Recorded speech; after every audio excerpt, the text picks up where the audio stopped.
You seemed to enjoy it last time, so let's do it again. A little while back I made a video about 2 Eddsworld fan theories that I found when browsing the internet, and I thought I would do it again, just a little bit differently this time.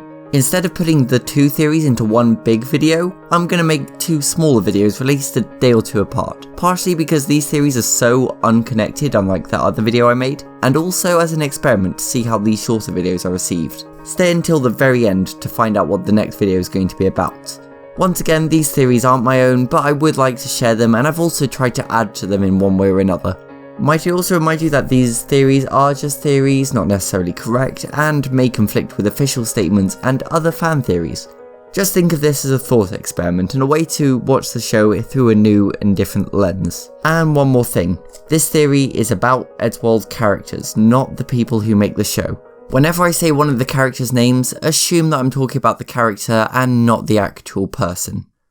That's so beautiful! Who are you? He only wants to kill Ed. Attack my zombie acquaintance. I'm a monster! This is for my face! This first theory is an observation made by the brilliant Riley Levine on YouTube.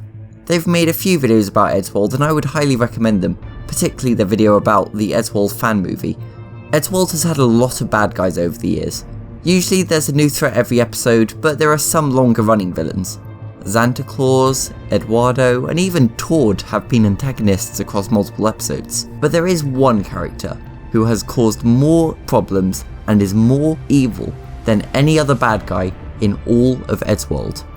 Matt.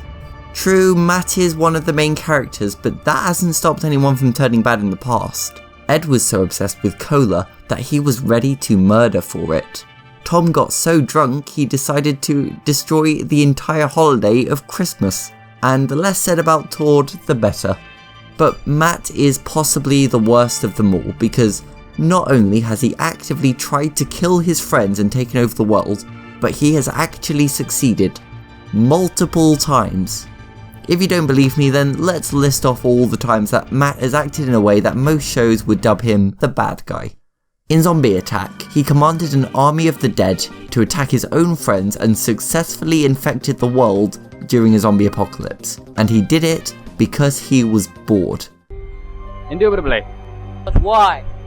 Getting kind of bored there, lying face down in the gutter, festering. He also went straight after his friends the moment he became a vampire in Matt Sucks, not stopping for a single moment to go after someone else or maybe just not kill people. I get it, Matt, you're a vampire, but that doesn't automatically make you want to kill people and suck on their blood. Admit it, you just wanted to do that anyway. Oh well, at least it's a nice day outside. I think I'll go for a walk. Oh well, at least Ed's dead. When he was possessed in Hammer and Fail, the ghost that he himself brought into the house made him attempt to kill people. When he was possessed in Trick or Threat, the witch that he himself brought into the house made him attempt to kill people. He gave a shotgun to a bear, which was used to kill Tom's father. In the 2005 Halloween special, he literally killed all of his friends one by one, and the moment he got his hands on a time machine, he went into the past, invented everything, and used this advantage so that he could rule over, Oh yeah. Everybody on the planet! How is this the good guy again? Even outside of his deliberate malicious acts, his stupidity and narcissism has caused problems on more than a few occasions. He accidentally created a vanity beacon, causing them to be abducted by aliens. He flushed the keys for the fridge down the toilet, somehow. He let ghosts and other evil beings into his own house. He doesn't like ice cream, he stepped on a bug, he gives guns to bears multiple times apparently, and oh yeah, he murdered people and became the king of the world. Those last 2 weren't stupidity things, I just wanted to remind you that Matt can be kind of evil when he wants to be. Actually, who even says he is stupid? How do we know he's not just faking that for some unknown evil intentions? Say what you will about Tord, but he never actually took over anything, at least not in the show. And he only ever really killed one person. Matt, on the other hand, has succeeded in taking over the world and killing several people. He might be the good guy 90% of the time, But if someone in real life used a time machine to conquer the planet the moment they had the chance, would that not be considered just a little bit evil? I would say so. Again, this is just a silly observation, and I know it's not what the team meant to imply. Matt obviously isn't the bad guy for every episode. That's just how the show works. But it is hard to deny that, in terms of damage done, Matt was possibly the greatest villain in all of Eddsworld. So that was our first theory. What's the second one going to be? Oh, for the love of...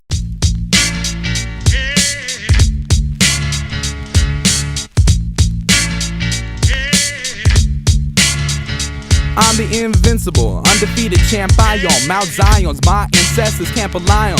Star of David? Nah, the thought of stardom.